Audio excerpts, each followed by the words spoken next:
Cette conférence va maintenant être enregistrée. Chers frères et sœurs, chers jeunes, que la grâce et la paix de Dieu soient avec vous tous. Nous remercions le Seigneur Dieu qui nous a fait grâce pour avoir du temps et de la disponibilité pour continuer avec cette série de formations sur l'art de prêcher, la prédication et comment prêcher, et qui est l'homilétique. Donc, ça fait déjà belle lurette qu'on a commencé, qu'on a déjà débuté avec une série de formations. Et ce soir, nous allons continuer et espérons que cette série que nous avions déjà abordée puisse vous servir et puisse vous aider dans la prédication. Et quand vous êtes appelé à méditer et à prêcher, et même pour votre méditation personnelle, pour votre étude personnelle de la Bible.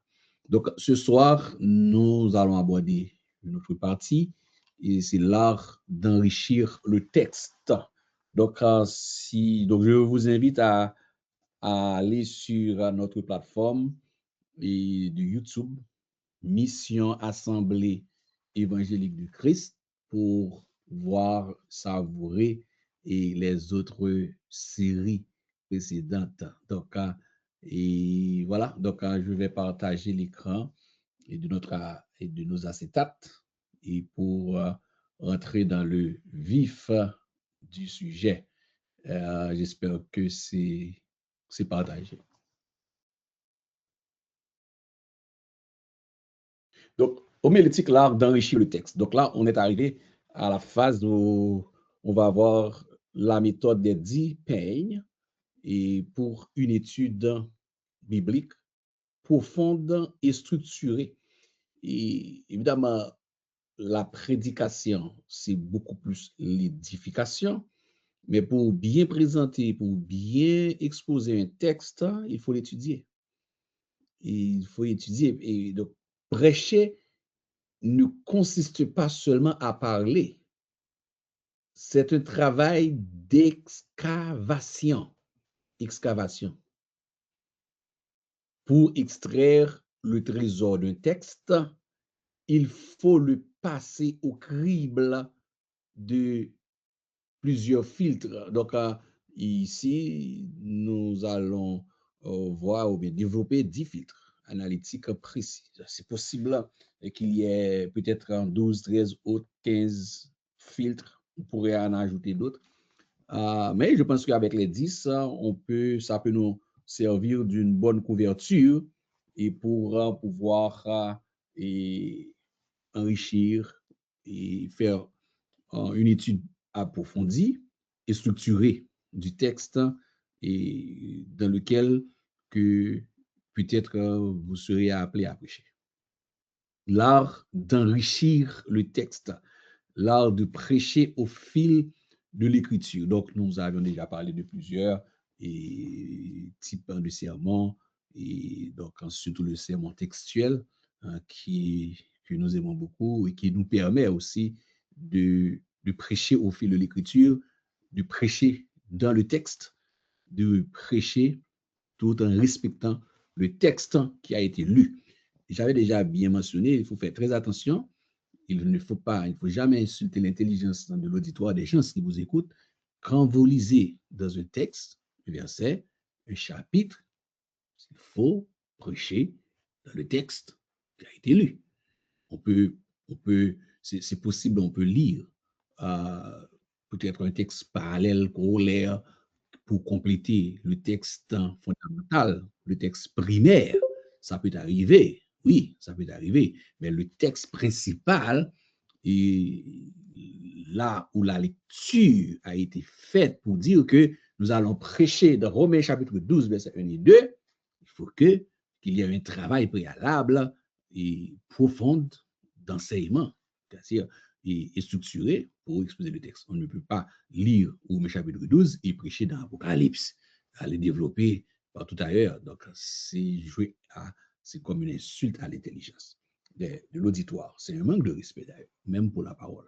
Alors, voyons, l'art d'enrichir le texte, comme on a dit, comme j'avais déjà bien dit, prêcher ne consiste pas seulement à parler pour parler. C'est un véritable travail d'excavation. Il faut fouiller, il faut nettoyer, il faut creuser.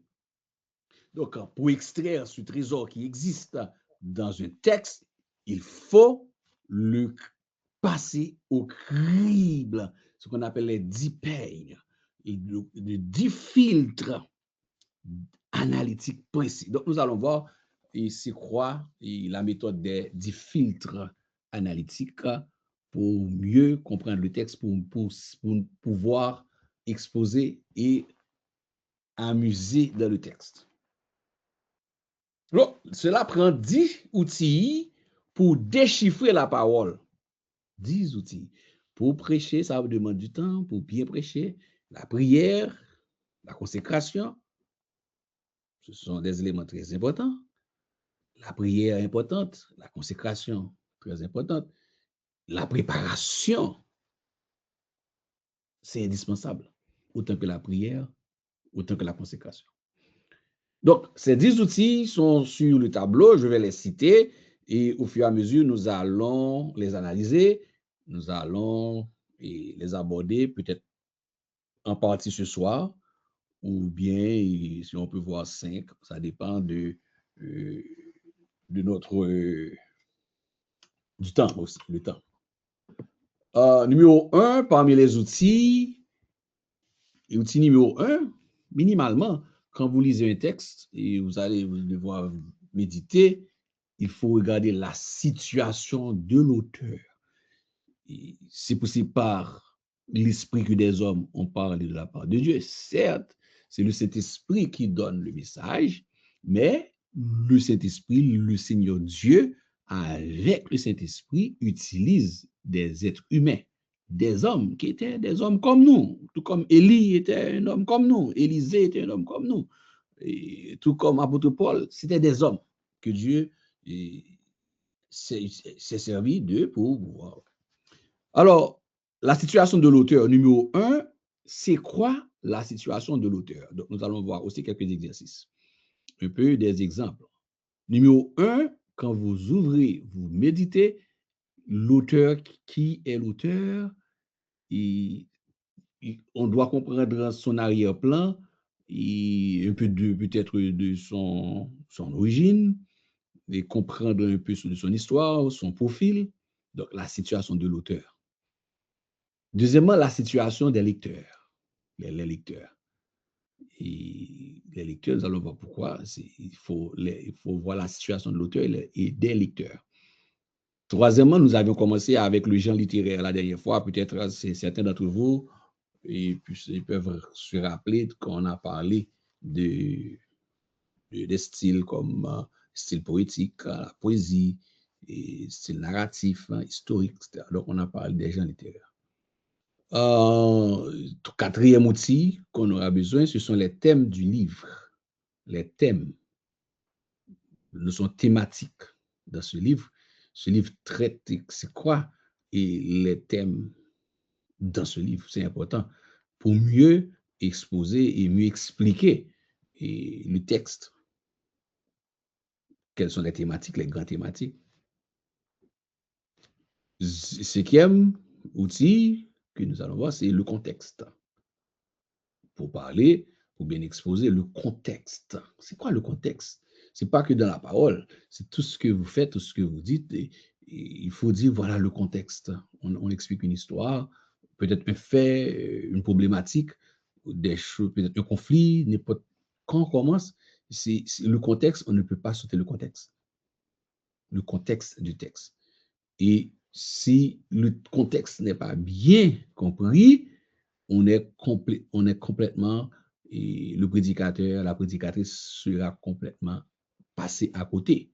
Donc, si le texte est pris hors de son contexte, automatiquement, il devient prétexte. Donc, le contexte est très important.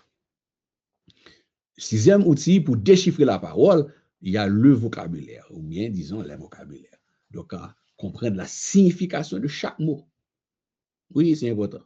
Et surtout, définir les mots, et il faut se rappeler que la Bible, le Nouveau Testament, a été écrit en grec. Aujourd'hui, même si on n'est pas calé dans le grec, nous avons des outils extraordinaires aujourd'hui. Avant, c'était plus compliqué.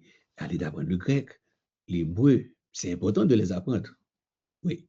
Cependant, avec les outils très intelligents aujourd'hui, sans même comprendre un mot grec, mais le système peut aller chercher pour nous. Par exemple, l'IA aussi peut vous aider à aller comprendre les mots grecs, minimalement. Oui.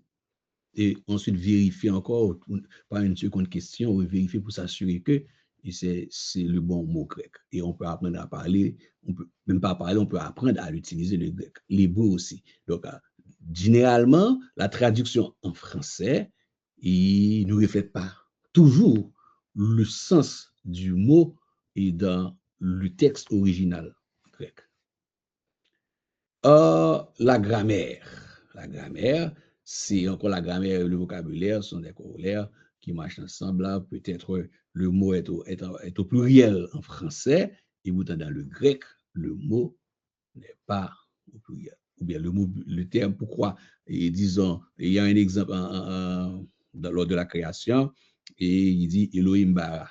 Donc, en hébreu, ça doit être les dieux créa. Donc, pourquoi on n'a pas dit les dieux créés si on traduirait en français? Donc, la grammaire, le vocabulaire. 8e outil pour bien déchiffrer la parole, il y a les doctrines abordées. Les doctrines abordées. C'est-à-dire l'enseignement fondamental. Et ce que Dieu a fait, ce que Dieu nous demande de faire. Et plus tard, dès qu'il y a enseignement abordé, il y a doctrine, il y a enseignement, il y a application. Après. 9e, il y a l'apport historique. L'apport historique, qui c'est 9e outil. Et ensuite, la synthèse de pédagogie pour comprendre la construction du texte. Donc, ce sont les outils pour déchiffrer la parole. Cette synthèse pédagogique nous permet de rappeler en escalier les étapes pour pouvoir mieux comprendre le texte. Et une fois que le texte a été bien compris, il est plus facile de l'exposer sans aller en dehors du contexte.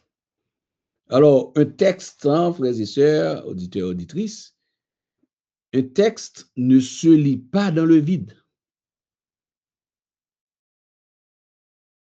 Il s'analyse à travers son histoire, par exemple, sa grammaire et son contexte.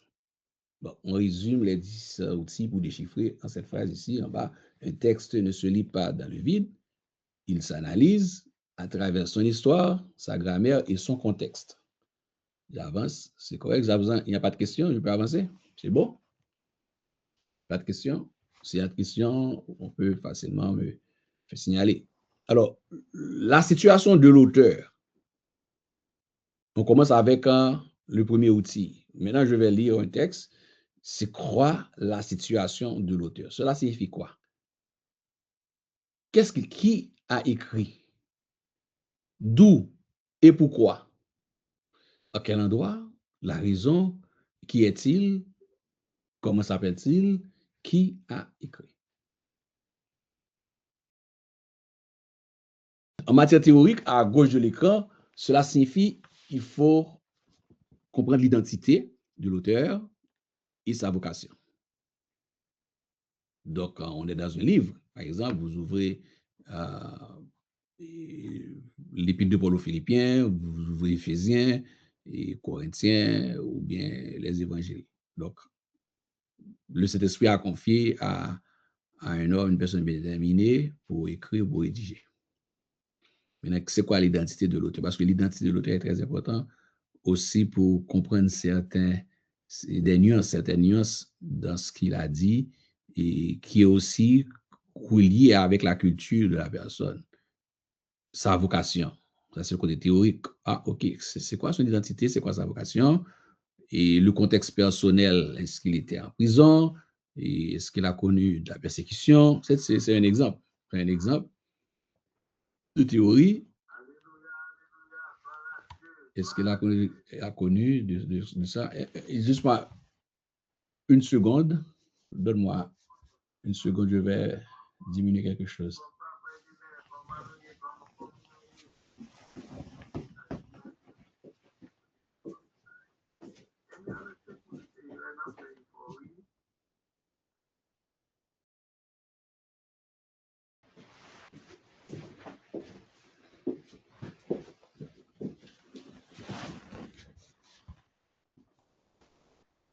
Très bien. Donc, je suis là. Alors, l'identité, la théorie, c'est le côté théorique de la situation de l'auteur. Et puis, son contexte personnel, c'est quelqu'un qui a connu la prison, est-ce qu'il a fait des voyages, est-ce qu'il a connu la persécution, ou bien le calme, ou bien c'est quelqu'un qui était avec Jésus-Christ ou non. Oh ben, donc, est-ce qu'il était marié ou non, célibataire, et ses caractéristiques. Son état émotionnel et relation avec les destinataires, relation avec qui le livre s'adresse, ou bien le texte s'adresse. Par exemple, dans un contexte de lettre, la lettre s'adresse à qui? Alors, ça commence en termes de clé d'interprétation. Je vois un exemple d'application de la théorie de la situation d'un auteur. Donc, vous ouvrez, vous allez prêcher dans l'Épître de Paul aux Philippiens. L'exemple à droite de l'écran, vous regardez ici l'application qu'on pourrait faire. Et l'auteur, c'est qui l'auteur? La situation. On parle de l'apôtre Paul. Donc, à l'auteur, on comprend Paul, qui était Paul. Et c'est sûr qu'à un moment donné, et dans la marche avec Dieu, dans la connaissance de la parole de Dieu, il y a certains auteurs que minimalement, on connaît, on a certaines informations. Qui était Paul, qui était apôtre Pierre, qui était apôtre Jacques, et qui était Timothée, etc. Donc, et probablement, si vous allez prêcher à un endroit, ce peut que là, dans la foule, dans l'assistance, et tout, il y a peut-être certaines personnes qui n'ont aucune information, qui ne connaissent rien du tout à propos au sujet de Paul. Et malgré tout, il faut quand même expliquer qui est-il, comment il a été sauvé, racheté par le Seigneur Dieu, ses actes avant et sa rencontre personnelle avec Jésus-Christ, comment il était persécuteur, comprendre, et peut-être aussi si on a quelques informations dépendant du contexte, du texte, ou bien du verset ou bien des versets qu'on lit. Est-ce que si c'est mieux de parler que bon, comment c'est un homme qui a été formé au pied de Gamaliel, qui a des connaissances. Donc ça c'est l'auteur en soi, son identité et comment Dieu l'a appelé. Est-ce qu'il était avec Jésus-Christ? Paul n'était pas avec Jésus-Christ pendant son ministère. Il était après, mais devenu persécuteur. Il était membre du Sanhédrin. Donc c'est des informations qui sont disponibles, soit dans des ouvrages ou même dans certaines bibles d'études. Vous trouvez la citation de l'auteur. Et aujourd'hui, j'invite les prédicateurs à utiliser beaucoup les outils technologiques avec l'intelligence, la connaissance et les bibliothèques qui sont disponibles. Et la connaissance est disponible. Il faut les utiliser avec esprit critique. Il faut les utiliser à bon escient, bien, et pour pouvoir trouver la bonne documentation. Et ensuite, Paul, et en Philippiens 1, verset 13, Paul était en prison à Rome. Donc, c'est l'état d'un auteur. Deuxièmement, quel est l'état de Paul? Quel est son état? Joie malgré les chaînes. Encore, je m'excuse, je vais prendre quelque chose.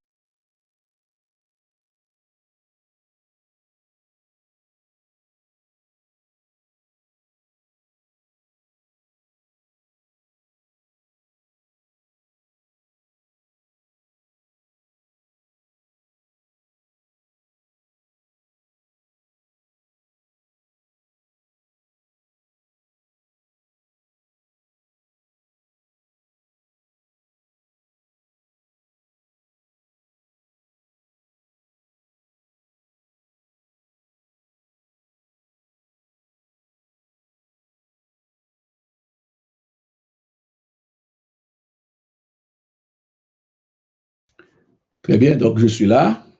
Oui, je continue. Donc, un exemple, la situation de l'auteur, son état, il y a la joie malgré les chaînes. Et ensuite, le but. Donc, ouais, qui écrit, d'où et pourquoi. Et c'est Paul qui a écrit, que Dieu a utilisé pour rédiger la lettre. Et ensuite, il était en prison à Rome, selon Philippiens 1, verset 13. Si vous regardez dans le texte, il était en prison. L'État, malgré, il était emprisonné, il était dans les chaînes, ambassadeur dans les chaînes, mais c'est quelqu'un qui avait une joie, malgré dans les chaînes à Rome. Et quelqu'un qui était enchaîné, emprisonné, et qui encourageait l'Église à l'unité et à la persévérance. Donc, il faut comprendre le but de la lettre. Pourquoi? Avec qui? Qui s'adressait avec les Philippiens. Donc, on va voir ça aussi comme autre outil. Numéro 1, la situation de l'auteur. Donc, pour commencer avec la clé d'interprétation, comprendre, par exemple, que cette lettre est écrite par un prisonnier change tout. C'est important. Pour mieux interpréter, comprendre que cette lettre est écrite par un prisonnier, c'est déjà beaucoup d'informations qui changent la question, qui va dire la joie n'est plus une émotion légère. La joie est classée comme émotion, comme sentiment.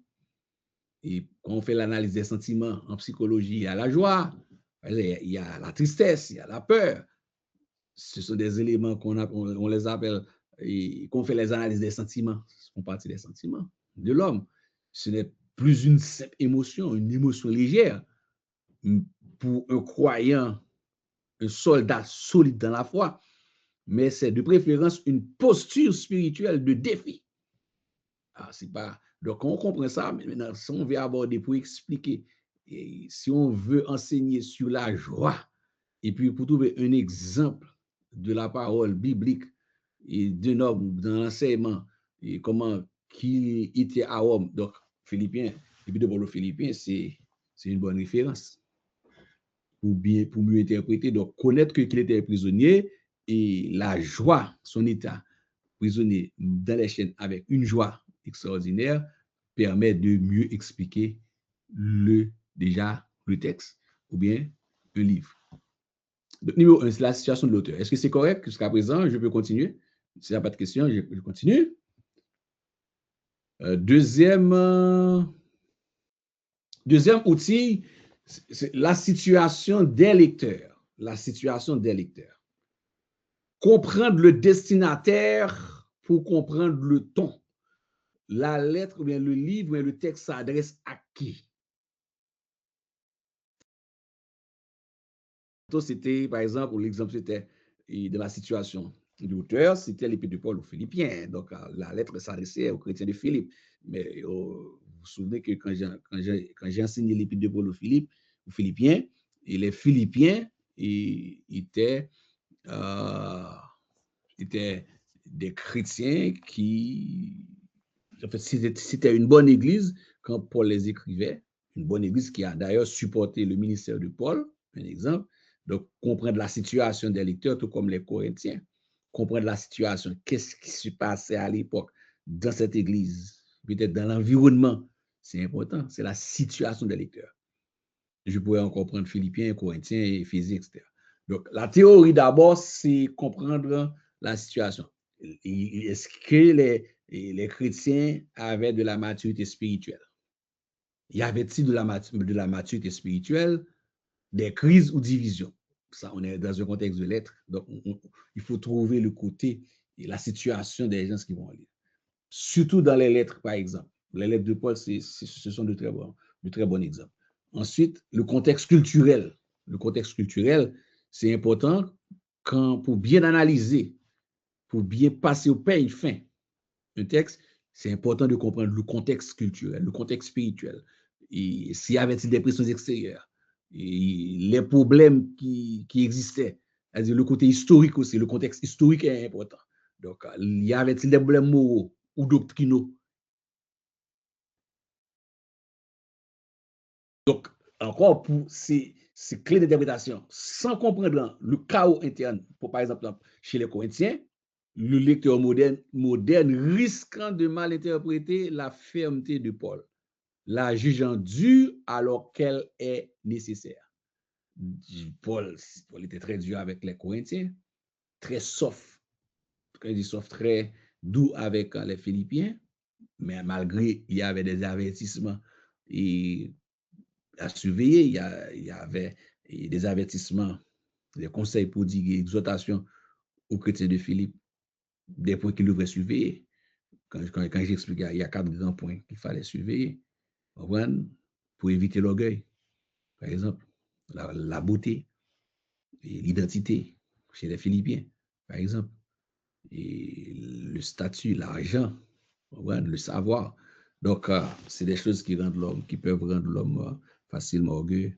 Les Corinthiens, qu'en est-il des Corinthiens? Par exemple, une église jeune, divisée et en plein chaos. 1 Corinthiens 10, verset 1 Corinthiens chapitre 1er, verset 10 à 12. Problème majeur de cette église, il y avait inceste, 1 Corinthiens 5, désordre dans le culte, 1 Corinthiens 10, verset 14. Donc, l'église de Corinthe, c'était une église, il y a un problème, un grand problème, avec beaucoup de chaos, problème majeur, inceste.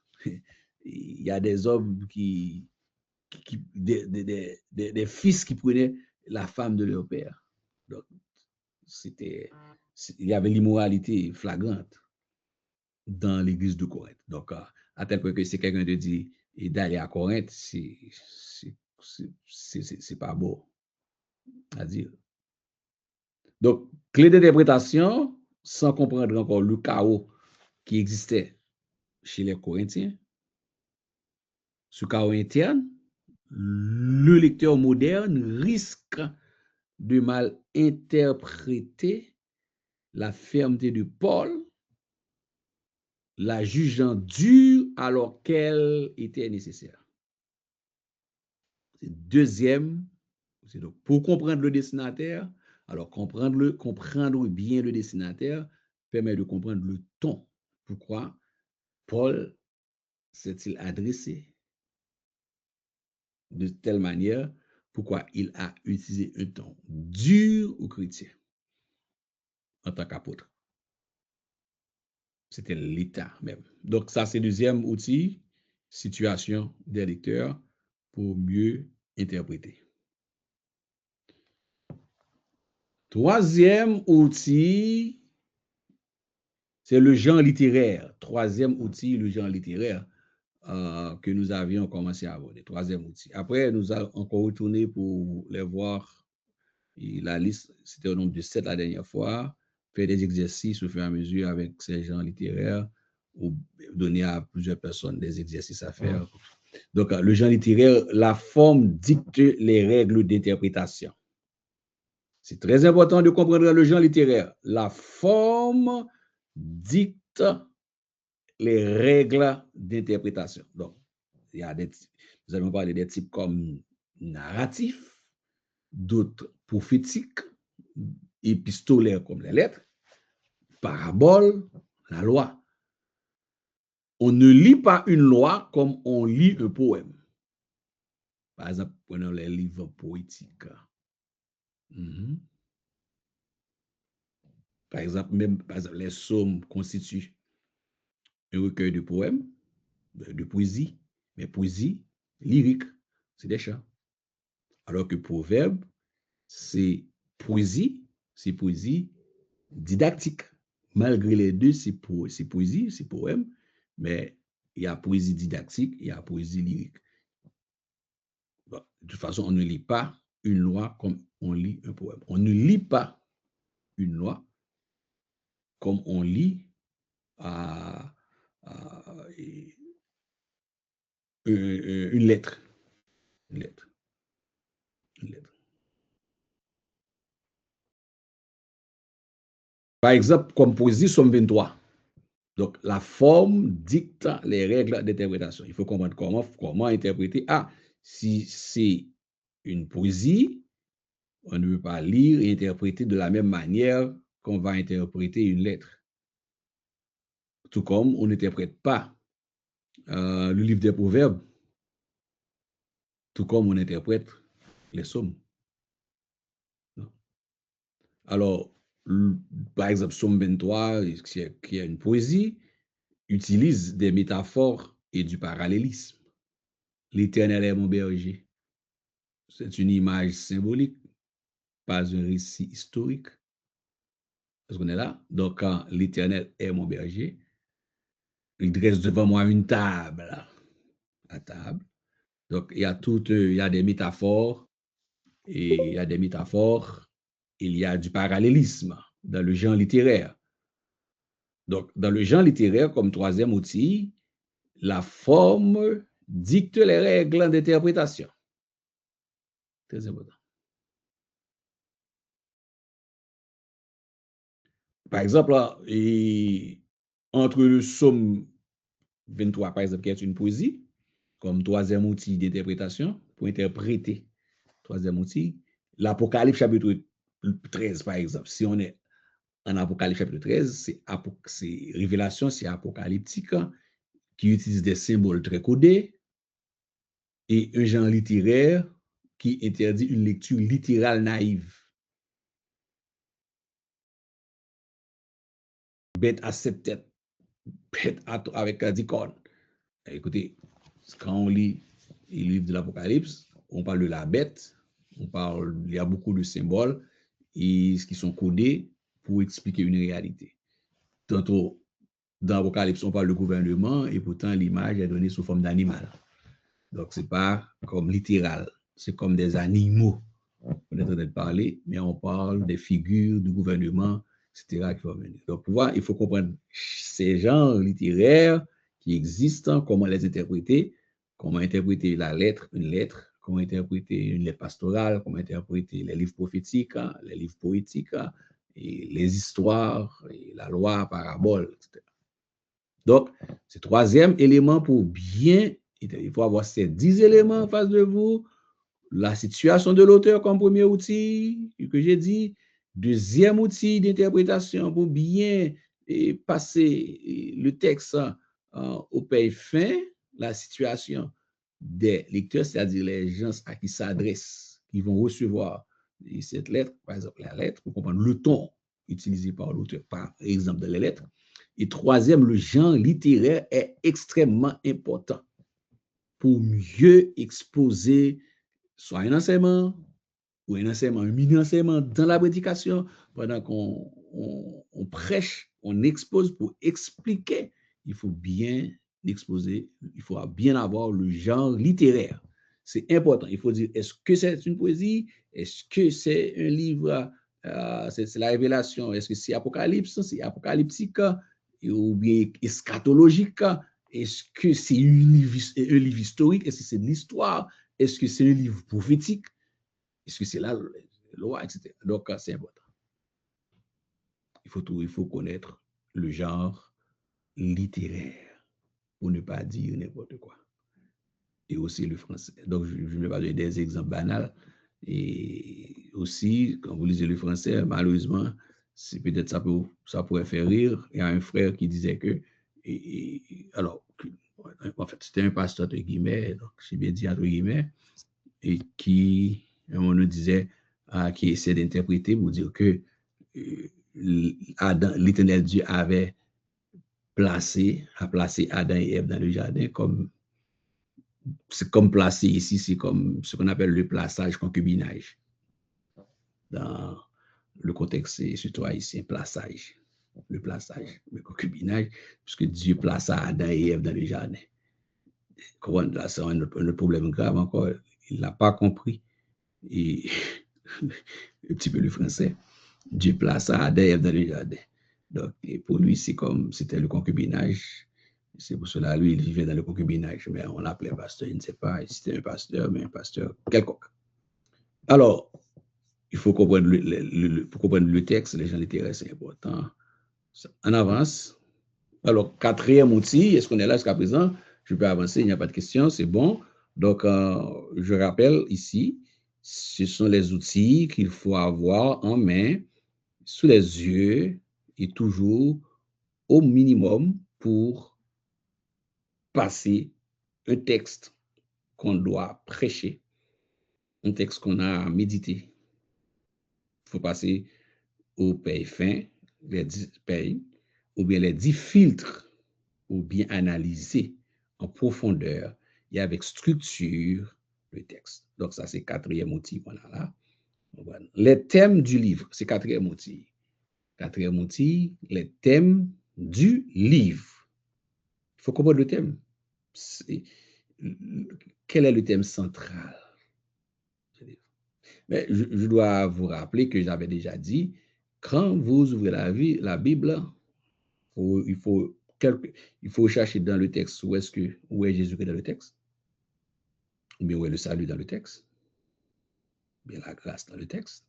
Même dans les textes de l'Ancien Testament, l'image même du salut peut être cachée. Même si le nom de Jésus, littéralement, ne se trouve pas dans ce texte de l'Ancien Testament, mais Jésus est peut-être là, mais comme ombre des biens à venir. Ou bien où est la justice de Dieu, ou bien la grâce. Alors, les thèmes, il faut suivre le fil rouge de l'ouvrage. Donc, pour mieux interpréter comme clé d'interprétation, un bon prédicateur respecte cette progression. C'est-à-dire, l'identité précède toujours le devoir. Par exemple, là, dans les lettres de Paul, la lettre de Paul aux Éphésiens, et l'Église en Christ. L'Église, c'est l'identité du croyant. Donc, pour comprendre les thèmes, il faut, par exemple, diviser, regardez comment c'est divisé la lettre, par exemple. Bon, Éphésiens, c'est un bon exemple, puisque nous étudions présentement Éphésiens. C'est en deux parties, donc cette lettre est divisée en deux parties. Il y a doctrine, chapitre 1 à 3, c'est notre position en Christ, c'est-à-dire notre identité. Donc, ensuite, voilà la flèche, c'est comme une maison qui a deux grandes salles, ici à l'écran, et puis qui conduit à je ne sais pas, à un espace externe. Alors, à gauche, plus à gauche, chapitre 1 à 3, la doctrine, c'est notre position en Christ. Maintenant, chapitre 4, 5, 6, c'est le côté pratique. La marche chrétienne, le comportement. Donc, un bon prédicateur respecte cette progression. C'est-à-dire, même si, disons, vous allez prêcher dans Éphésiens chapitre 6, vous allez parler du combat spirituel, mais si un travail solide est fait, c'est bien de rappeler à l'auditoire la partie où qui parle de notre position en Christ, même si on ne va pas on ne va pas développer cette partie, puisque vous allez prêcher dans le chapitre 5 ou chapitre 6, mais il faut rappeler à l'auditoire, c'est le contexte aussi, on va voir plus loin, le contexte. En fait, c'est le livre qui explique que Jésus-Christ est élevé à un niveau extraordinaire par la louange et la gloire, et puis qui explique notre position en Christ, notre identité. Et afin de faire comprendre à l'auditoire la marche chrétienne, le comportement. Le comportement, pour vivre la vie pratique, il faut connaître notre position en Christ pour mieux expliquer. Donc, un bon prédicateur respecte cette progression. L'identité précède toujours le devoir.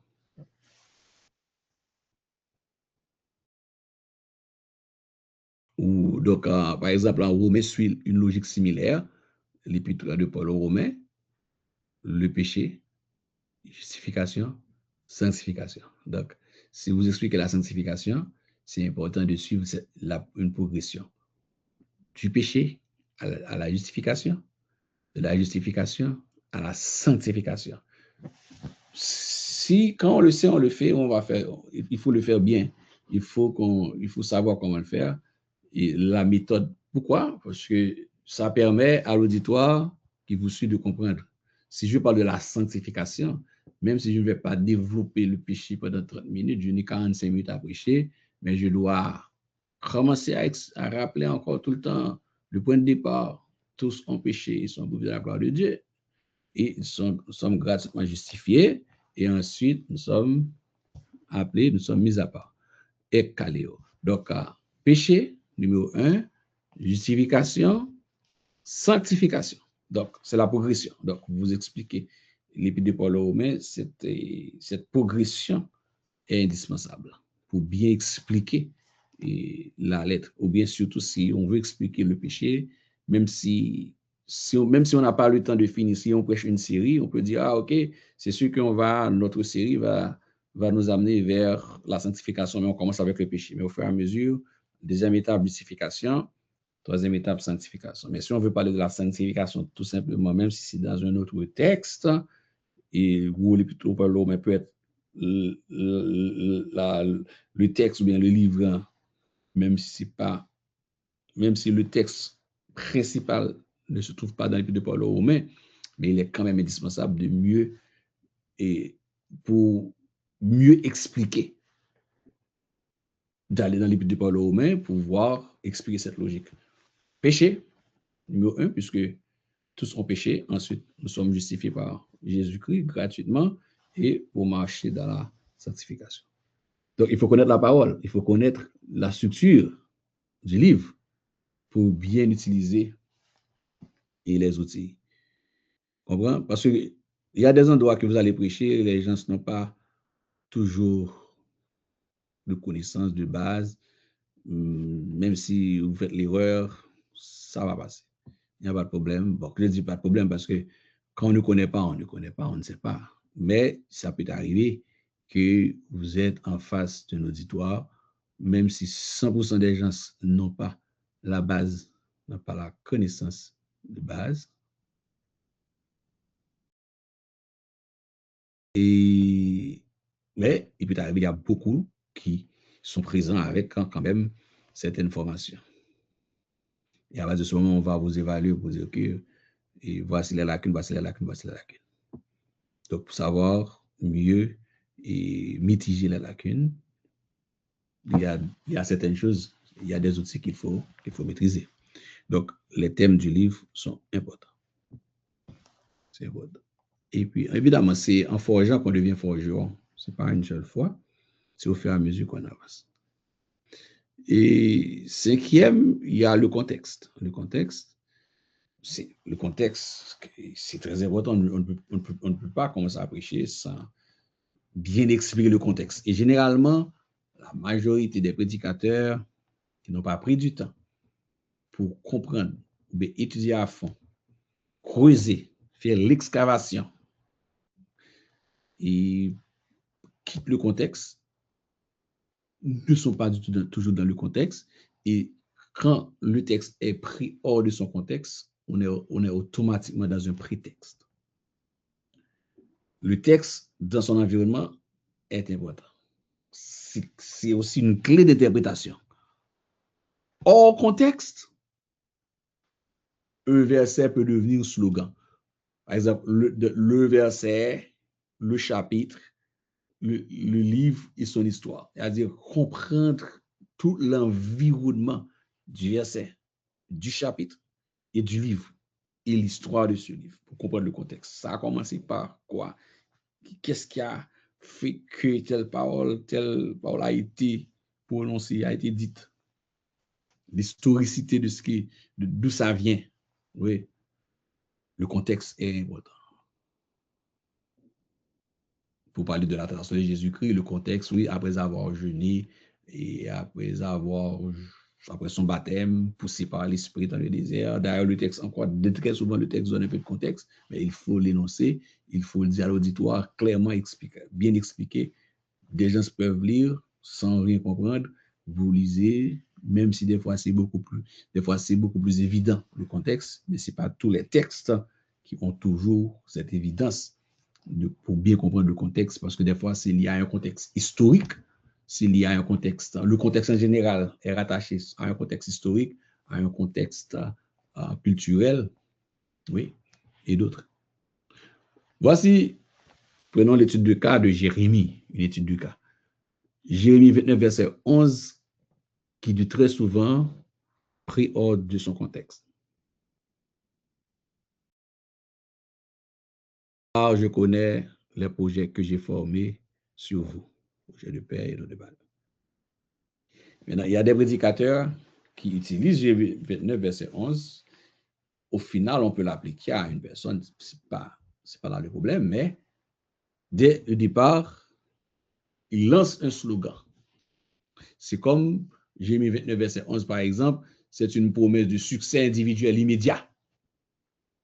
Et dans la communauté haïtienne, malheureusement, il y a d'autres communautés, peut-être africaines, mais chez nous, les Haïtiens, Jérémie 29 fait l'affaire de beaucoup de conférences, beaucoup de croisades, beaucoup de conférences, de réveils, parce que rapidement, on a Jérémie 29, verset 11, sans expliquer le contexte, l'environnement, pourquoi ça a été dit, la position et la situation des enfants d'Israël, et sans approfondir, sans expliquer, sans creuser rapidement, dire, écoutez, nous avons un Dieu de délivrance, un Dieu de grande promesse, et qui donne une promesse, mais c'est une promesse de succès individuel dans l'immédiat.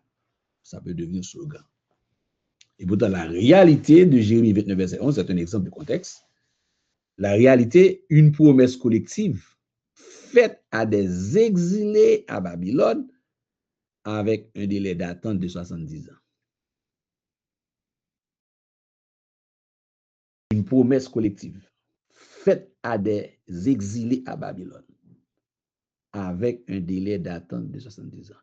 C'est important de commencer par faire comprendre cette réalité, faire comprendre cette promesse collective. Et puis, ça n'empêche pas à la fin, ou bien après avoir expliqué le contexte, pour dire, Dieu l'a fait de manière collective, il est encore capable et possible de le faire pour une famille. Oui, Dieu peut toujours faire, répéter, répliquer, il l'a déjà fait pour une personne, pour un couple, et pour deux personnes fiancées, ou bien pour une seule personne. Mais c'est comme une application. Qui peut plus, peut moins, il l'a fait pour tout un peuple, il peut le faire pour une famille, pour une maison. Mais malheureusement, on commence rapidement à lancer des slogans. Une promesse de succès individuel immédiat. Non. Alors, la clé d'interprétation pour comprendre avec le contexte, c'est pour éviter hors contexte. Ce qu'on appelle le prétexte. Tout texte pris en dehors de son contexte devient prétexte. Hors contexte, ce verset devient un slogan. Beaucoup de versets dans la Bible sont utilisés comme des slogans par des prédicateurs parce qu'ils n'ont pas compris le contexte. Ils ont juste fait la lecture littérale figée, et puis rapidement, ça sert de sérum, de médicament, de motivation, malheureusement, et mais pas toujours de bonne motivation, hein, pour taper les émotions et pour que les gens commencent à dire Amen, Amen, Alléluia, gloire à Dieu, Amen, Amen. Non. Dans son contexte, il devient une leçon de patience et de fidélité dans l'épreuve. Ici, dans son contexte, par exemple, de Jérémie 29, verset 11, il devient une leçon de patience et de fidélité dans l'épreuve. Donc, il faut fouiller pour comprendre le contexte. Ça, c'est avec les exercices au fur et à mesure, avec d'autres manuels, d'autres ouvrages. Il y a beaucoup de prédicateurs qui ne prennent pas du temps pour lire. Même si on n'est pas prédicateur attitré, on peut être appelé à méditer en famille, dans les cultes de famille, ou bien pour faire sa méditation personnelle, ou bien pour méditer dans des groupes, dans des prières, ou bien pour partager la parole avec d'autres personnes. Il faut aimer la lecture, il faut fouiller, il faut rechercher pour bien comprendre le contexte avant pour s'assurer que, et oui, on n'est pas tombé dans un slogan. Le contexte est un outil pour pouvoir, tout ça c'est pour mettre ça sur du papier avant de commencer à rédiger la dissertation, bien à rédiger le message. Après, vous allez rédiger le message, mais il faut prendre chaque outil séparément pour construire, pour faire la construction de la prédication. On est là? Il faut savoir écrire. OK. Maintenant, sixième élément très important pour ne pas gaspiller le texte. Comme on dit, il y a beaucoup de prédicateurs qui gaspillent malheureusement le texte. Il y a le vocabulaire. Le vocabulaire, la précision des mots originaux. Il faut s'assurer qu'on comprenne chaque terme, chaque mot dans le verset. Et pour bien comprendre, il ne faut pas rester, c'est important de ne pas rester que dans la langue française. Ou bien, et j'ai déjà dit, pour le moment, oublie. Bon, écoutez, avec précaution, en attendant qu'il y ait une version en créole vraiment fait pour étudier la parole. Je savais qu'il y avait un projet qui a été lancé pour avoir une Bible d'études en créole. Je ne sais pas comment est l'état de ce projet. En créole, ça peut aider quand même pour certaines nuances, mais pour bien étudier, c'est pas marche arrière vers le créole pour aller regarder. Ça peut aider dans certaines, ça peut aider l'auditoire. Si on fait la lecture en français et en créole, il y a des textes, quand même, ça peut aider, mais dans la langue créole, surtout nous autres, on a eu la Bible en créole, c'était pour la vulgarisation de la langue. Je l'ai toujours expliqué. Autant aussi, la version, le lu second, c'était aussi pour la vulgarisation de la langue française. Parce que on peut avoir des termes, des vocabulaires, des mots qui n'ont aucun sens, qui n'ont pas exactement le même sens. Le mot utilisé en français ne correspond pas exactement avec le terme en grec, par exemple, du Nouveau Testament. Ou bien hébreu pour l'Ancien Testament, qui est aussi chaldéen, araméen, un petit peu. Maintenant, quelqu'un peut dire, mais écoutez, je n'ai jamais fait le grec, je n'ai aucune connaissance du grec, de l'hébreu, mais je l'ai fait, mais ça fait longtemps quand même, je ne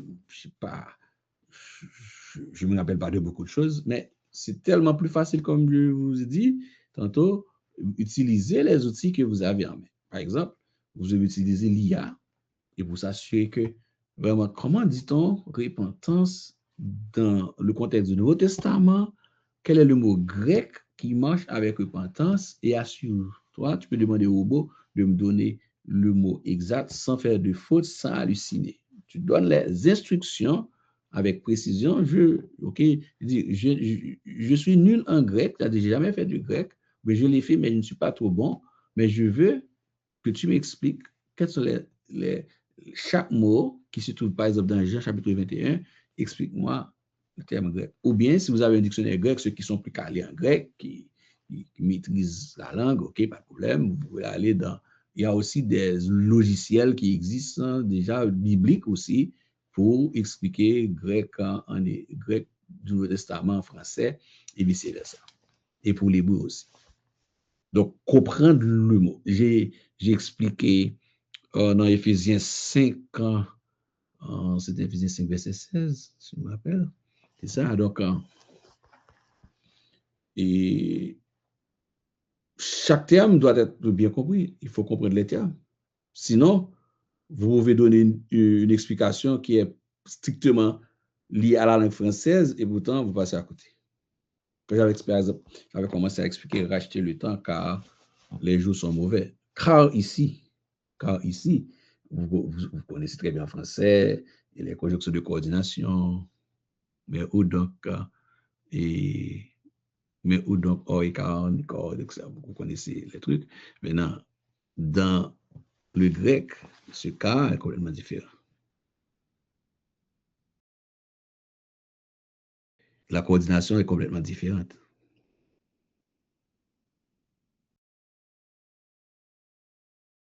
Autant que pour mais, pour ou, pour donc, et or, pour ni, ou ni car.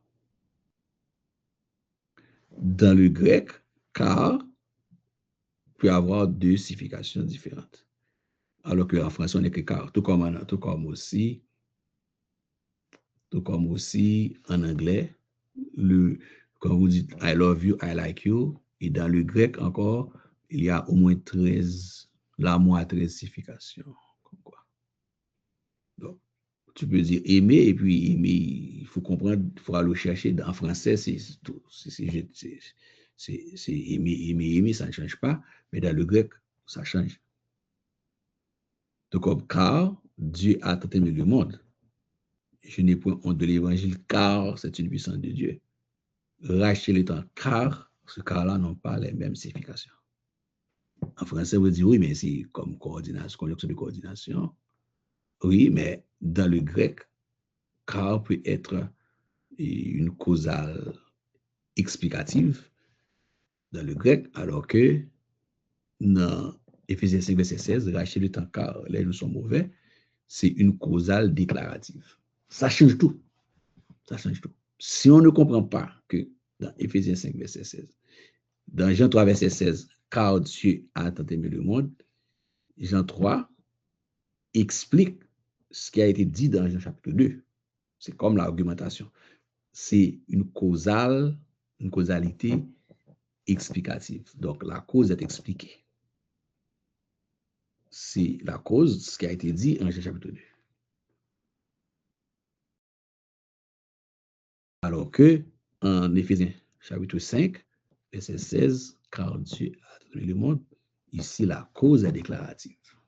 C'est un cas, c'est une déclaration qui vient après. Donc, ça change tout. Donc, il faut le comprendre. Il faut comprendre, c'est la précision des mots originaux. Si on ne comprend pas la précision des mots, comme je vous ai dit tantôt, gloire à Dieu. Il y a 15 ans de cela, c'était plus difficile. Mais aujourd'hui, vous avez les outils sur votre téléphone. Utilisez-les. Surtout l'IA qui nous donne une forme d'intelligence, l'intelligence gratuite, avec l'accès à toutes les bibliothèques de ce monde. Ça permet de mieux dire, les choses aussi. Jean chapitre 21, Jésus demande m'aimes-tu? Dans le grec, c'est amour inconditionnel. Il y a amour inconditionnel, il y a amour d'amitié. Ouais. Le jeu entre ces termes éclaire la restauration de Pierre. Dans le contexte de repentance, métanoïa, qui c'est le mot grec, c'est pour comprendre métanoïa en termes de l'explication du mot grec de repentance, c'est pas seulement un regret émotionnel, mais un changement de pensée radical, transformation mentale. Donc, il faut avoir il faut comprendre ça. Et quand Jésus demande m'aimes-tu, Pierre, c'est un amour qui doit être inconditionnel. C'est un amour inconditionnel. Et dans l'amour inconditionnel, il y a l'amour d'amitié, non l'inverse. Au cas où amour d'amitié, et puis Michel, il y a condition avec elle. L'amour est inconditionnel. Même tu, c'est inconditionnel. Donc, mais il faut aller regarder dans le grec quel mot qui est utilisé dans le texte original. Donc, l'exégèse des mots empêche de survoler le sens profond. Si on ne comprend pas, si on ne fouille pas, si on ne cherche pas à comprendre la signification de chaque mot à leur place, le prédicateur, bien l'enseignant, le prédicateur risque de survoler le sens profond. Et une fois survolé le sens profond, on ne prêche pas le texte. On n'explique pas le texte. Non, on n'explique pas le texte. C'est pour cela que ça prend du temps pour construire et étudier la foi. C'est bon, est-ce qu'il y a des questions? Je veux continuer. Y a-t-il des questions? Tout est beau? Pas de questions? OK. Septième, c'est la grammaire. La grammaire. Donc, que ce soit l'enseignant, que ce soit le prédicateur, la grammaire autant que le vocabulaire, parce que les deux, le 6 et 7, marchent ensemble. Le vocabulaire et la grammaire. La structure de la pensée de Dieu, ce que le Seigneur Dieu a voulu dire. Par exemple, Éphésiens 2, verset 8. Encore pour comprendre la grammaire, c'est important. Ce n'est pas la grammaire française. C'est important. Et c'est là que la Bible, en soi n'est pas forcément difficile, mais si on lit tout simplement, on reste dans le français ou bien dans la version anglaise de votre Bible, c'est sûr que rapidement, vous allez passer à côté. C'est pour ça qu'il y a beaucoup d'enseignants, beaucoup de prédicateurs qui passent complètement à côté du texte. Et certains enseignants disent que, et des professeurs, ils disent que beaucoup de prédicateurs prêchent beaucoup de la fausse doctrine parce qu'ils n'ont pas pris du temps pour aller creuser, fouiller. Bon, avant, c'était difficile, c'était pas facile. Et pourquoi? Parce que ça prenait des ouvrages, ça prenait une connaissance pointue, et de comprendre la langue française, pour certains, c'est pas une langue facile, la langue française, même si c'est en anglais, ou bien aller vers le grec, c'était pas évident. Si je lis le français, je juste comprends le français, je vais expliquer le français. Non, ça passe, on passe à côté. Matthieu 28, verset 19, un exemple. Par exemple, dans Éphésiens verset 8, d'abord, il dit, vous êtes sauvés. Le temps parfait passif. Le temps est pas, le temps, vous êtes sauvés. Temps parfait passif. Action accomplie dans le passé. Résultat durable dans le présent. Passif, l'action est subie, non méritée. Il y a des formes qu'on conjugue un verbe et en grec qui n'existe pas en français. Ouais. Donc, il faut aller regarder qu'est-ce que ça signifie. Ah oui, c'est un parfait. C'est un temps parfait, mais passif. Action accomplie dans le passé, résultat durable dans le présent. C'est passif, l'action est subie, mais non méritée, c'est une grâce. Matthieu 28, verset 19, c'est le texte de la Grande Commission. Verset 19 et 20, allez faire de toutes les nations des disciples. Le verbe principal est fait des disciples. Fait, structuré par les participes. Allant, baptisant, enseignant. Alors, pour comprendre la grammaire, la clé, qu'est-ce que ça apporte comme clé d'interprétation? La grammaire ne décrit pas seulement l'action, elle fixe la certitude du salut. Donc, il faut comprendre ça. Faut comprendre la grammaire aussi.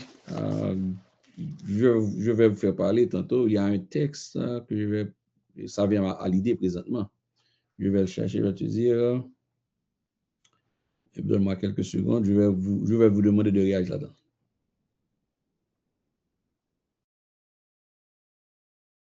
Donc, un texte que j'entends beaucoup de gens là-dessus, je cherche dans ce texte, c'est dans Matthieu 24, verset 13, c'est ça.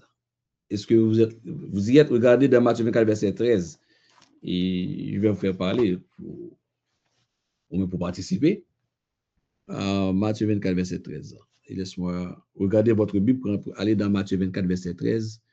Je vais attirer votre attention sur un texte en français dans Matthieu 24, verset 13. Et vous me dites qu'est-ce que vous pensez.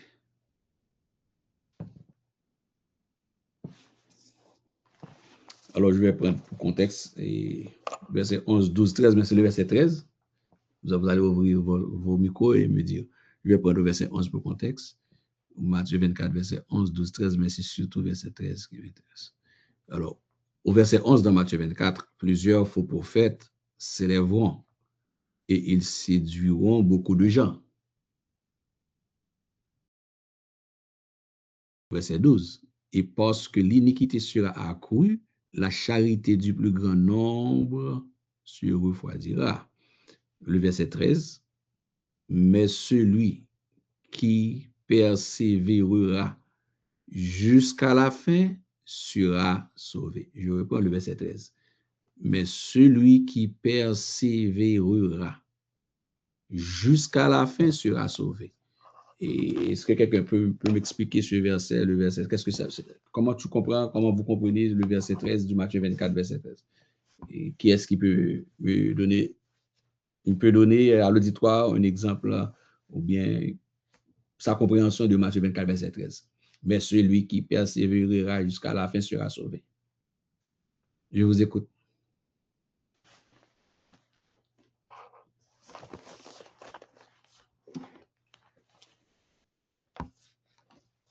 Hello? Vous m'entendez? Oui, on est là. Bonsoir, pasteur. Bonsoir, bonsoir, c'est Méline. Et comment vous comprenez Matthieu 24, verset 13? Mais celui qui persévérera jusqu'à la fin sera sauvé. C'est juste que, écoutez, on n'est pas là comme si pour donner des notes, mais c'est juste pour évaluer certaines choses rapidement. Oui, bon, moi, ce que je pense, c'est que celui qui persévérera jusqu'à la fin, ce n'est pas comme le critère essentiel du salut, parce que du moment qu'on accepte Jésus, on a déjà accès au salut, mais c'est juste une façon d'encourager les croyants de garder la persévérance, de s'attacher à Christ. C'est comme une comparaison, ce n'est pas une antithèse, mais c'est comme par exemple, dans le verset 12, et parce que l'iniquité se sera accrue, la charité du plus grand nombre se refroidira. C'est comme la conséquence.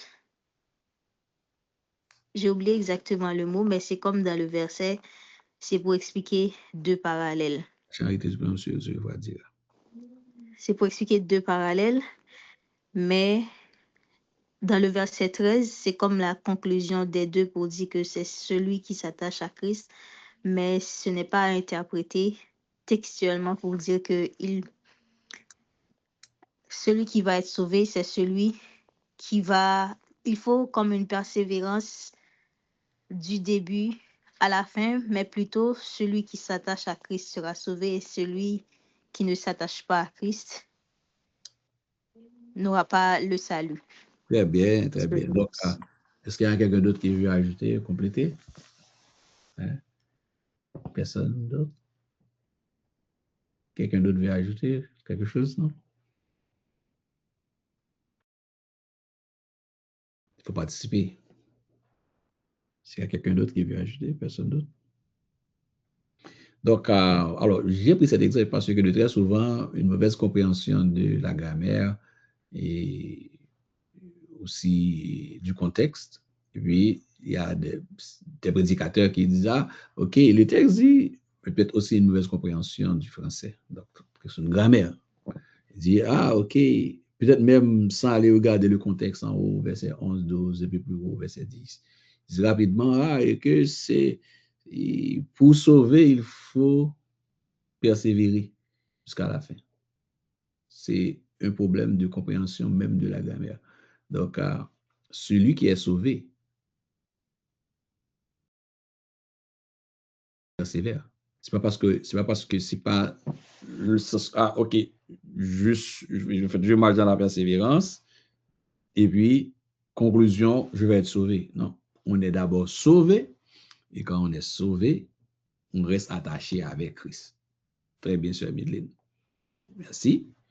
Très bien. Donc, on est sauvé, mais celui qui est sauvé, quand il est sauvé, il va avoir une vie de communion, une vie d'attachement avec Christ. Donc, la persévérance. Et à un moment donné, dans notre culture haïtienne, la persévérance était surtout, la persévérance, elle est aussi à sa présence à l'église, dans les services et dans les activités. Ça inclut dans ce paquet, mais la persévérance est beaucoup plus que ça. C'est dans la marche avec Dieu, sa constance, sa consécration avec Dieu. Mais malheureusement, des gens qui ne comprennent pas disent, écoutez, je ne te vois pas à l'église, tu ne vas pas dans les services, tu n'as fait aucun, tu ne pries pas, tu ne persévères pas, et donc tu ne seras pas sauvé. Non, la personne qui est sauvée, il va persévérer, c'est quelqu'un qui va être attaché au service, il va être attaché à son ministère, cette personne va rester attachée au service de Dieu, cette personne va rester attachée aux tâches que Dieu lui a confiées. Elle va continuer à travailler pour Dieu. Travailler, sauver et continuer à servir Dieu. Yeah. Donc, c'est un exemple pour dire que la grammaire, c'est très important. C'est très important pour comprendre. La grammaire, c'est le 7e outil. Ah ouais? 7e outil. Est-ce que jusque-là, c'est correct? Il n'y a pas de questions? Je peux continuer? Je peux avancer? OK. On va avancer. Ensuite, 8e outil, ce soir qu'il faut garder en tête. Et après, on fera dans une autre série, on va faire des exercices pointus à chaque outil. Et 8e outil, qu'on est en train de voir rapidement, on fait un survol des outils. Les doctrines abordées, comprendre quel est le message, et quel est l'enseignement qui est là, l'enseignement.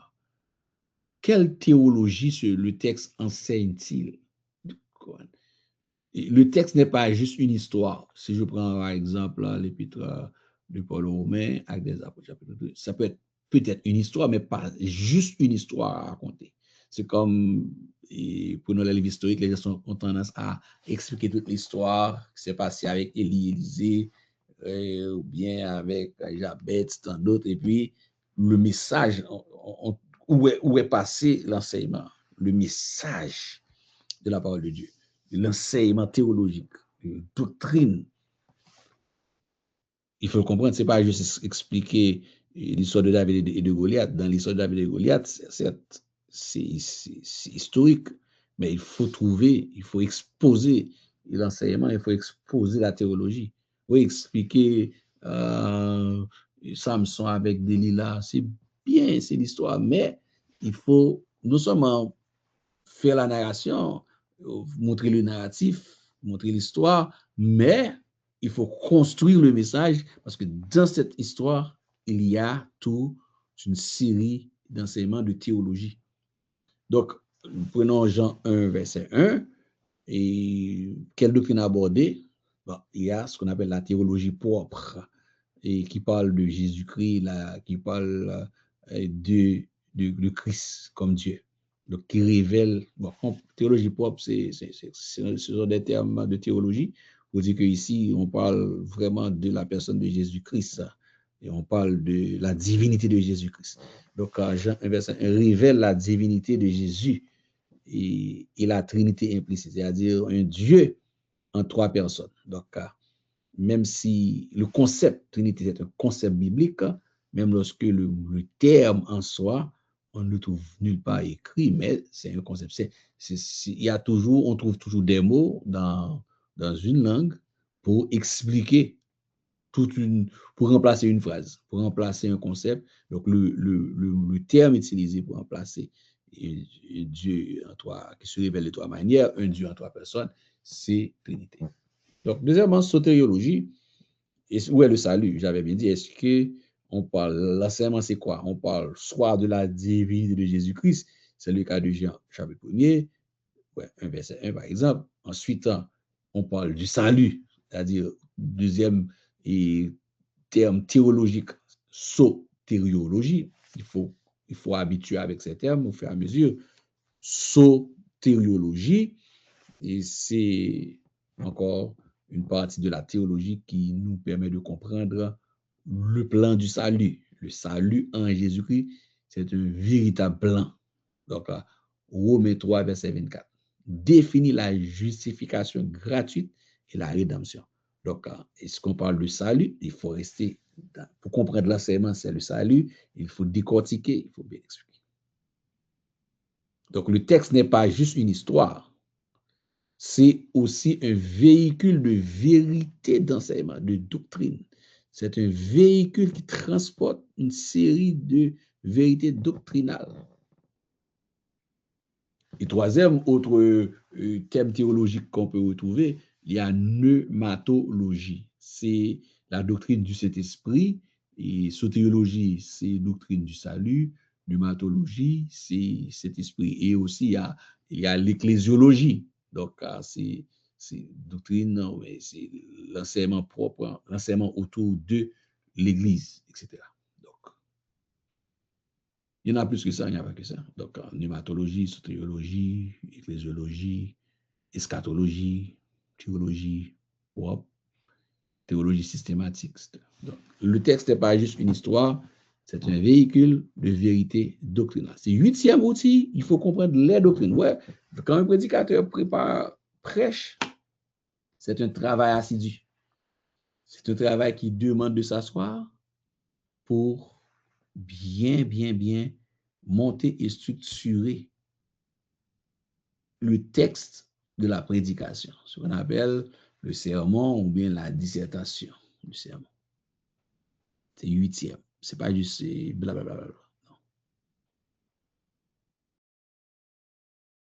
Maintenant, aujourd'hui, les gens vont sur ChatGPT, bien sûr, n'importe quel AI, et puis qui génère maintenant, qui ne comprennent pas, on peut utiliser l'IA, ou bien des ouvrages avant, il y avait l'IA, mais il faut connaître l'architecture.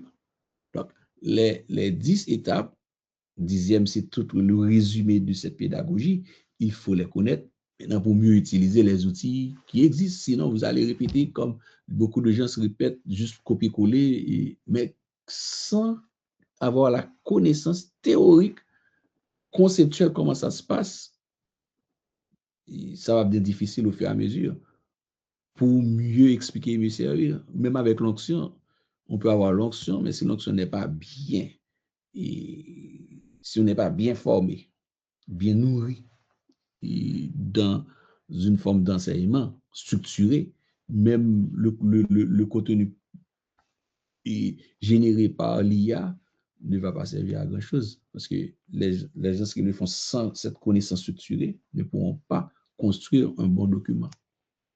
Oui. L'IA ne donne pas tout exactement comme on le veut, mais il faut avoir l'architecture. On peut l'utiliser, mais avec cette architecture pour pouvoir structurer ce qu'on a à produire. Donc, les doctrines abordées, il faut connaître les doctrines abordées.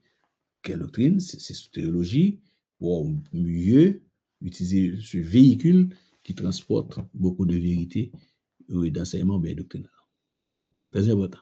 Maintenant, 9e outil, ce soir, 9e outil, c'est l'apport historique, c'est-à-dire le contexte historique. J'en ai déjà parlé un peu. Donc, il faut comprendre que la clé d'interprétation, encore, l'apport historique fait partie de la clé d'interprétation, parce que ce ne sont pas de simples histoires, anecdotes, ce sont les fondations de notre foi actuelle. Par exemple, la trace du texte dans l'histoire.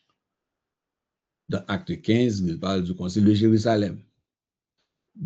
Si on prend l'épître de Paul aux Philippiens, on explique comment la ville a été construite par des héros de guerre. Et puis comment le vocabulaire militaire est resté ancré, même chez les chrétiens de Philippe. Donc Paul a utilisé un langage militaire pour leur expliquer des vérités. Mais l'histoire, pour comprendre le langage militaire, pourquoi Paul utilise le langage militaire, c'est ancré dans l'histoire de ce peuple, de cette église, qui, eux, ont connu un espace, un environnement militaire, militarisé. Donc, c'est le côté humain et culturel. Et l'événement, décision cruciale sur l'intégration des païens. On parle du Concile de Jérusalem, ça c'est l'histoire. L'enjeu, doivent-ils suivre la loi juive? L'impact a défini la théologie de la grâce pour les non-juifs et façonner le visage de l'Église mondiale aujourd'hui. Donc, l'apport historique en l'an 50. Alors, décision cruciale sur l'intégration des païens, doivent-ils suivre la loi à définir la théologie de la grâce? Donc, l'histoire, l'historicité, et par exemple, là, pourquoi telle chose, pourquoi on a donné ce nom, pourquoi on a trouvé ce nom, d'où vient ce nom, d'où vient, ça rentre ancré dans l'histoire. Si on dit pourquoi nous sommes appelés des protestants, donc dans l'histoire même de l'Église, pendant la réforme avec Luther, et en 1517, pendant le Moyen-Âge, écoutez, au 15e siècle, qu'est-ce qui s'est passé?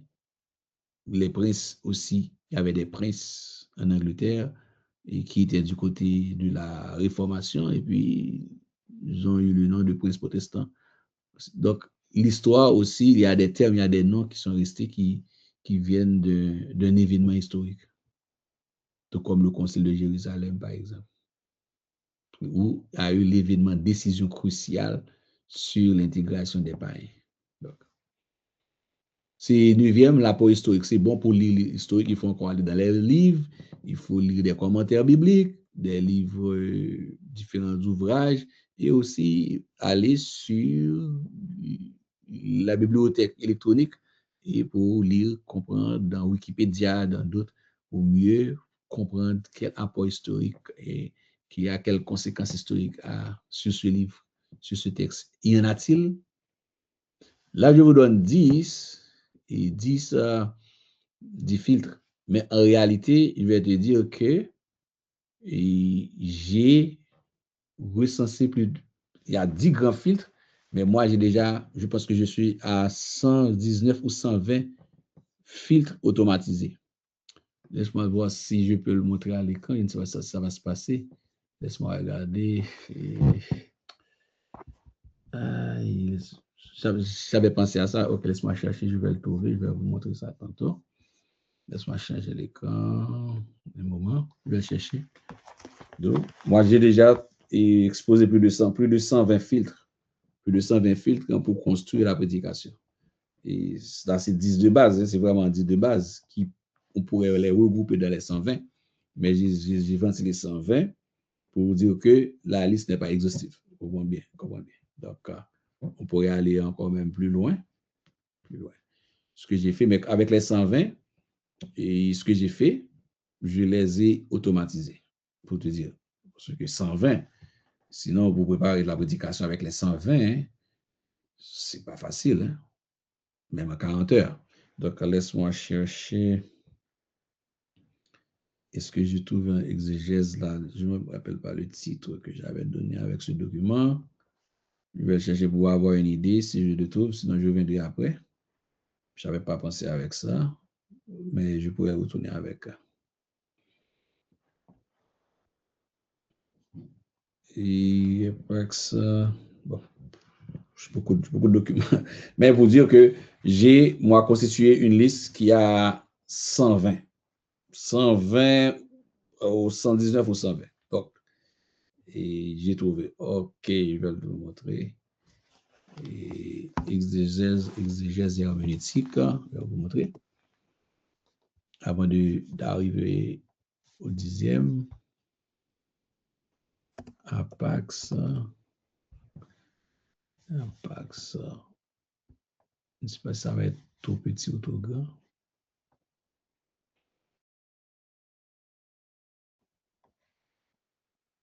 Vous voyez l'écran ici, Apax.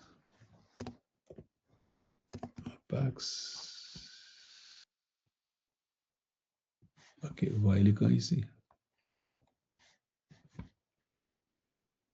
Par exemple, pour vous dire que, non, OK, je suis arrivé à 112, pas 120, je suis arrivé à 112.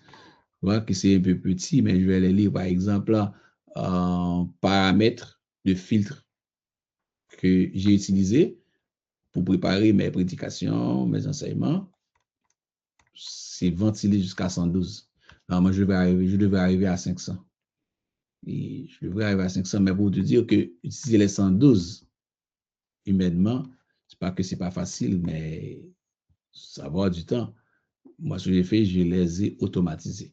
Par exemple, le contexte historique, le contexte, je vais lire pour mieux expliquer, interpréter, comprendre le livre. Je vais lire, même si je vais sauter un peu, je ne vais pas tout lire les 112, mais je vais vous donner une idée de qu'est-ce que ça prend pour pouvoir mieux passer au pain. Là, je vous donne 10 qui sont vraiment essentiels, mais il peut y avoir, on peut les ventiler davantage. Par exemple, le contexte historique que j'en ai parlé, le contexte culturel, le contexte général du texte. Quatrièmement, les définitions en grec, hébreu et les termes clés du titre et du texte, les points théologiques, bibliques et généraux. Tout ça, j'ai un texte, par exemple, Romains 12, versets 1 et 2. Pour prêcher, j'ai une liste de 112 éléments à explorer. Ou bien, si j'enseigne un livre, une lettre, j'ai 112 éléments. Mais comme je vous ai dit, que finalement, je les ai automatisés. Et les points théologiques, bibliques et généraux, pour avoir une idée de la prédication correcte. Les points théologiques bibliques de l'Ancien Testament, et les points théologiques bibliques du Nouveau Testament, la nature du texte et la nature du livre, qu'on va les ventiler. Moi, il y a certains là que je vais quand même vous présenter. La nature du texte et la nature du livre. Je pourrais mettre ça en deux. Où est le salut dans le texte pour passer au pain fin? Le message de l'évangile dans ce texte, y a-t-il des notions eschatologiques? Y a-t-il des notions de jugement? Y a-t-il parallèle? Quels sont les parallèles qui existent dans la Bible avec ce texte qui est Romains 12, par exemple, Romains Matthieu 4 et verset 10? Ce texte a-t-il une vision philosophique? L'arrière-plan de l'auteur, la situation de l'auteur, ce qu'on avait vu tantôt, et la relation entre l'auteur et son environnement social, on avait en parlé, c'est un peu éclaté. La sociologie de l'époque, je comprends la sociologie de l'époque, quand l'auteur écrivait ou bien à qui s'adressait cette lettre, à cette église s'adresse, cette église d'Asie, le contexte, l'environnement, la sociologie de chaque église, la sociologie de l'époque. Quels sont les noms de Dieu dans ce texte? Y en a-t-il? Est-ce qu'il y a les noms de Dieu? Par exemple, est-ce qu'il y a Yahweh Shammah, Yahweh Sidkenon, ou bien El Shaddai, etc. Et chaque nom en hébreu ou bien en grec peut m'aider à mieux interpréter et comprendre le message. La position géométrique du texte, c'est-à-dire ce texte se trouve à 2 tiers du livre, ou bien à 3 tiers du livre dans le texte, ou bien au milieu, ça peut donner une interprétation de motifs. Et la foi dans ce texte, il y a la foi dans ce texte. Là, je suis 20e. Vous dites, ah oui, mais ça prend tout ce travail. Oui, ça prend tout ce travail. Oui, ça prend tout ce boulot. La place d'Israël dans ce texte. Et Israël est-il présent dans ce texte? La place de l'Église dans ce texte. Y a-t-il des contrastes dans ce texte? La position de la croix de Christ, sa mort et sa résurrection dans ce texte. La dénonciation du péché dans ce texte. Le message de l'évangile. Où est le message? On a dit beaucoup de choses. On a fait de belles lectures, de grand français, de grand vocabulaire, mais où est le message? Il y a des gens qui ont parlé, qui ont dit beaucoup de choses, mais qui n'ont rien délivré comme message. C'est important pour que le prédicateur surveille le message de l'évangile. Le message de l'évangile. La place, y a-t-il la place de la famille dans le texte? Y a-t-il une sanctification? Et la prophétie dans le texte, il y en a, peut-être pas toujours. Y a-t-il un démantèlement de principes religieux ou philosophiques, soit par Jésus-Christ, soit par l'apôtre Paul ou bien les autres auteurs? Y a-t-il un démantèlement d'un principe religieux ou un principe de philosophie? Par exemple, Jésus-Christ, pendant tout son ministère, dès que vous commencez à lire les paroles de Jésus-Christ dans les évangiles, ou bien les écrits de Paul, 9 fois sur 10, il y a un démantèlement d'un principe, soit religieux ou philosophique, même scientifique, dans le texte, pour comprendre le message. Parce que la Bible, c'est une grande bibliothèque profonde. Quels sont les artifices de Satan ou du diable dénoncés par ce texte? Par exemple, les exhortations fondamentales, le rapprochement avec le contexte, et depuis telle année, l'essence de parabole, figure de style, ce qu'on a parlé des gens littéraires, les figures de style, typologie, y a-t-il des types ou des ombres du Christ ou d'événements futurs dans le texte? Les herméneutiques de la continuité, la dimension symbolique, frères et sœurs, je vais m'arrêter ici. Sinon, on va passer toute la nuit à lire les 112 ans. Et pour dire que les 112, moi, en fait, j'ai ventilé 112 pour construire toute une série de médications pour avoir l'essence. Comme nous disons que la bonne non, on a cherché viande dans le texte. Évidemment, sous l'égide du Saint-Esprit et avec connaissance que mon Dieu baille. Comprenez?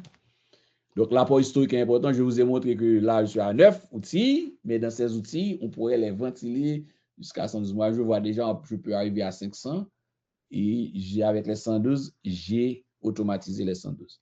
C'est-à-dire que avec les 112, puisque je maîtrise les outils technologiques, j'ai quand même un agent robotique qui fait le travail. J'ai fait une programmation pour cela, mais je ne vous demande pas d'apprendre à faire ça. à faire parce que ça prend une compétence beaucoup plus avancée, mais minimalement, c'est important de prendre son papier, ou bien des morceaux de papier, ou bien son carnet, pour mieux comprendre et pour déchiffrer cette parole. Ces 10 là sont très importants. Je vous ai montré pour ne pas dire qu'il n'y a pas que 10. On peut les ventiler et arriver à une centaine. Vous comprenez? Et puis la conclusion pédagogique pour ce soir, et on dit donc c'est un escalier, c'est un schéma pédagogique en escalier de l'étude à la prédication. On ne peut pas prêcher bien, exposer un texte sans l'avoir correctement étudié.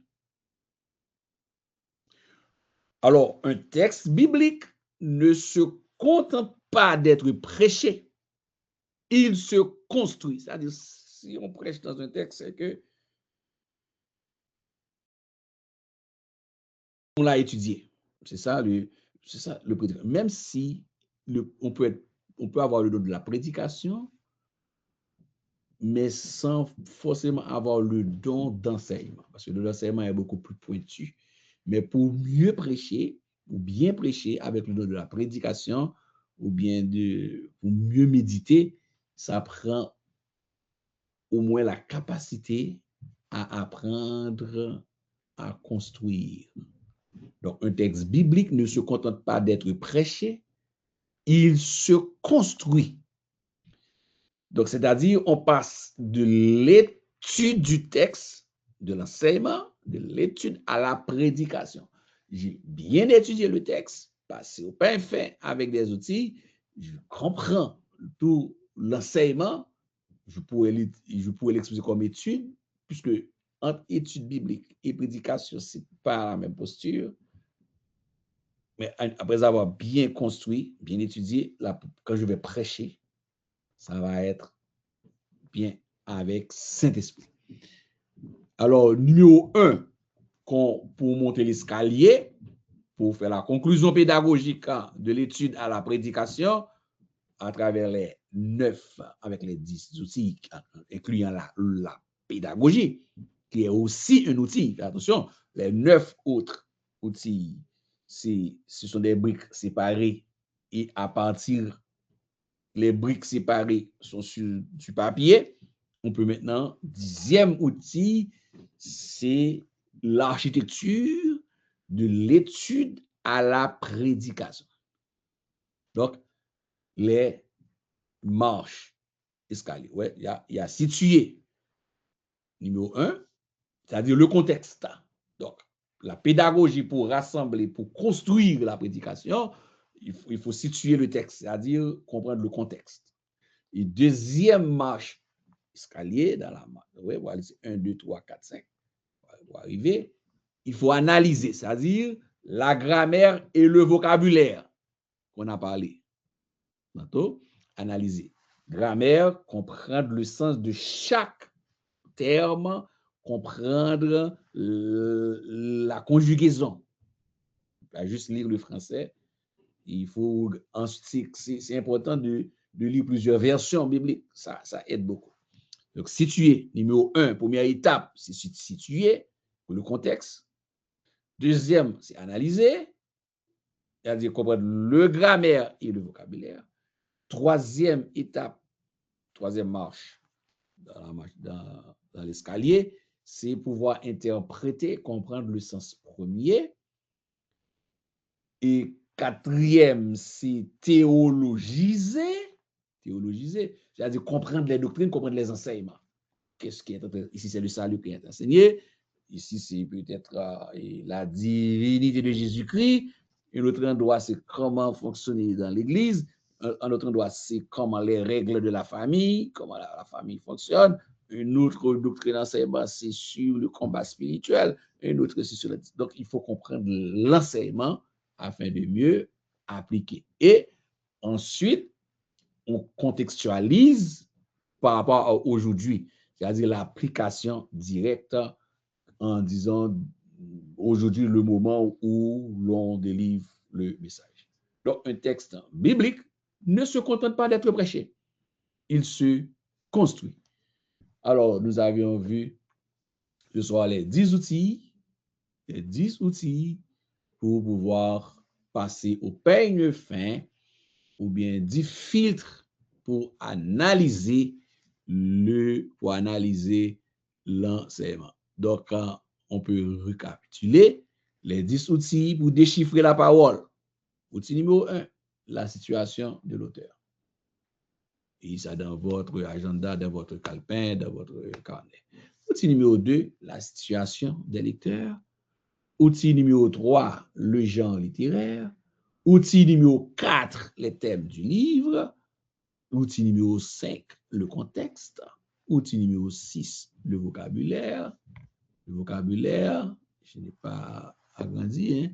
Outil numéro 7, la grammaire. Outil numéro 8, les doctrines abordées. Outil numéro 9, l'apport historique.